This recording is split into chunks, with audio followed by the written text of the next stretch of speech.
Je vous parle d'animation tous les jours. Alors bonjour à tous, c'est Tonton James comme d'habitude. Alors ici on est dans After Effects sur cette nouvelle animation de texte. C'est le nom d'un abonné, Raphaël. Alors ce qui va se passer, c'est que je vais vous montrer juste comment le faire. C'est avec les outils qu'il faut.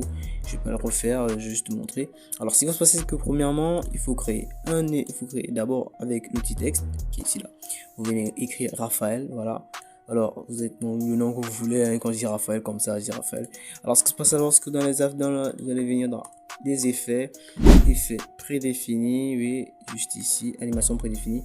Dans le texte, vous allez trouver tout ce que vous avez besoin de trouver. Et vous allez juste vous amuser ici à trouver une animation de début. Moi perso, c'est ça qui m'a plutôt plu. Ouais, voilà, et vous allez trouver une animation de début pour le faire. Alors par la suite, là c'est dans l'animation prédéfinie. Bien sûr, voici après, bon, bien sûr dans les animations de texte il y a toujours on montre toujours les paramètres de l'animation là, juste ici, si vous avez envie d'ajouter un autre, voilà, bref, donc c'est de ça qu'il s'agit. Par la suite, ce que vous allez devoir faire, c'est après avoir fait cela, vous allez maintenant dans les paramètres des effets. Il y a d'autres effets à ajouter et c'est justement là. Alors, premier effet, comme vous voyez, on a Radial Fast Blur. Vous avez dans Radial Fast Blur, ici là vous allez trouver Radial Fast Blur. En fait, c'est pour donner cet effet de, vous allez voir, voilà, cet effet de, quand on arrive ici, cet effet qui fait vraiment, je veux pas dire grossir, mais les petits dans les normes, si je plaçais Radial Fast Blur, tout simplement, vous aurez vu, attendez un peu un instant, je n'ai qu'à créer tout simplement un nouveau truc et vous montrer ça juste facilement.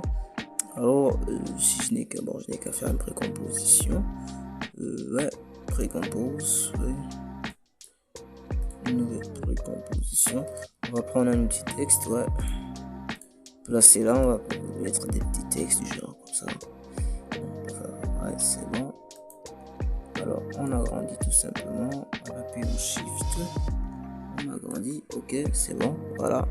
Et maintenant si on vient placer le Radial Fast Blur dans effet, voilà, Radial Fast Blur,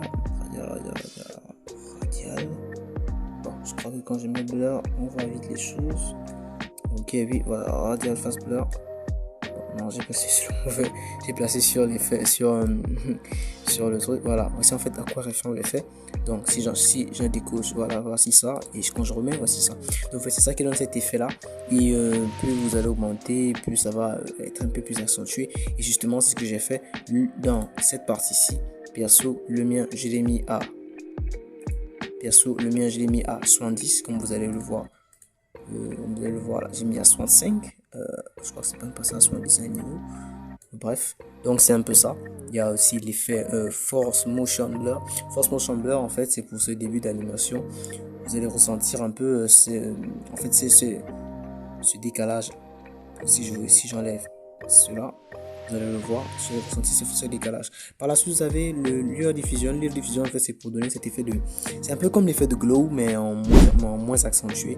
Et c'est juste l'intensité que j'avais besoin. Vous allez jouer sur l'intensité et tout simplement. Et par la suite, vous allez utiliser l'effet Lueur VR. Lueur VR, c'est justement pour donner ces contours là aux animations et souvent un peu plus.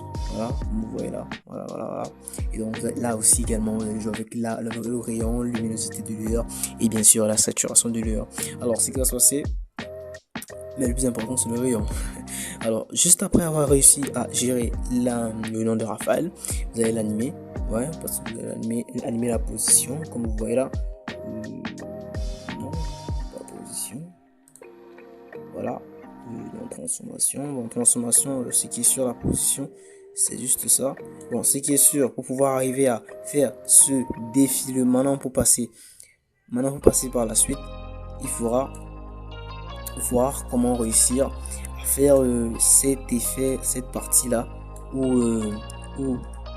le rond arrive, et ça, le rond arrive et ça prend tout, ça prend tout le texte, et par la suite rendre et fasse ressortir le texte. Donc pour faire cela, il faut utiliser un masque. Et bon, je vais faire un tuto prochainement pour les masques. Et en fait, pour les masques, Ce qui va se passer, c'est que vous allez créer un masque avec la dimension, quand je clique par exemple sur le masque, voilà, donc voilà le masque, comment il est. Donc, si vous remarquez bien, le masque se réduit en même temps que le texte se réduit et augmente en même temps que le texte doit s'augmenter. En fait, le principe du masque, comme vous comprenez, masque, c'est de masquer en fait cette partie qui n'est pas dans le texte, dans le masque. Et donc, comme tout le reste n'est pas dans le masque et que le masque est réduit, forcément ça masquer la première partie et juste après ça va ouvrir. Donc c'est de ça qu'il s'agit. Et vous allez voir jouer avec un peu. Bon, quand j'ai joué, c'est juste une façon de parler, mais vous allez voir manipuler, si je peux dire comme ça, des keyframes, des positions de temps avec. Alors, juste après, vous allez récupérer un fond.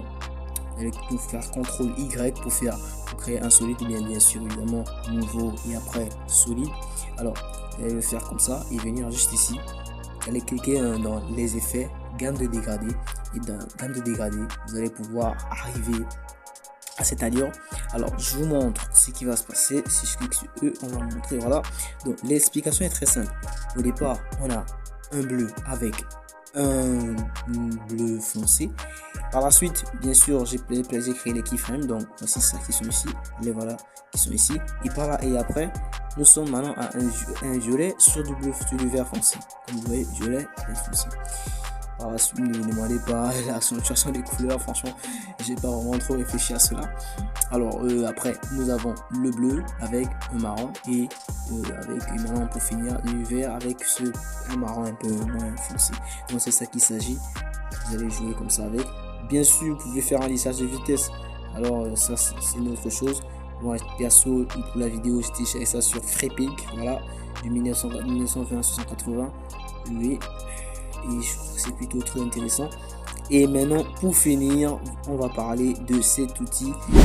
C'est vraiment pas compliqué, hein. C'est juste un calque de rectangle, hein. C'est comme ça, un calque de forme plutôt, comme c'est écrit ici, calque de forme. Ouais, je vais pas chercher ailleurs. Alors un calque de forme, vous venez ici pour créer ce calque de forme. Perso au départ c'est à outil de rectangle, mais vous allez cliquer et prendre outil ellipse. Alors après avoir pris outil ellipse, voilà un peu à quoi voilà, voici à quoi ça va ressembler. Bon, ça va pas ressembler à ça, mais vous allez le voir. Donner cette forme là, ne vous inquiétez pas, c'est pas chose compliquée. Alors après avoir fait cela, si je clique sur l'élément, vous allez devoir jouer sur la position et également vous allez devoir jouer sur l'échelle. Je crois qu'il y a assez de cliquer une fois sur ça. Voilà, vous allez jouer sur position, voilà, et l'échelle. Position normalement, logiquement, parce que c'est ça qui montre que le texte rentre et c'est ça qui montre que le texte va sortir et c'est tout. Donc maintenant pour l'échelle c'est juste pour le fait que au départ c'est tout petit et ça doit augmenter et après avoir une certaine taille après il doit en réduire et tout est rentré et se réduire pour ne pas devoir encore avoir faire à l'opacité pour le faire disparaître à la fin. Donc c'est de ça qu'il s'agit. Jouer comme ça et tout et pour avoir un rendu juste de deck. Ok, parfait. Surtout si vous voulez que je fasse une autre animation de ce type, dites-le moi en commentaire. Si vous voulez gagner un euro, dites-le moi en commentaire. L'abonné Raphaël, c'est toi qui viens de gagner le concours de l'animation de l'abonné. C'est un petit jeu comme ça que je trouvais pour m'amuser et développer un peu ma chaîne YouTube. Et donc n'hésitez pas à proposer vos noms. Raphaël perso, ça m'a bien plu et aussi il a dit un truc qui m'a beaucoup plu à côté. Alors ouais, c'est un peu ça. Et surtout, n'hésitez pas à vous abonner pour plus d'animation. C'était Tonton James et je vous parle d'animation chaque jour. Alors, bye bye.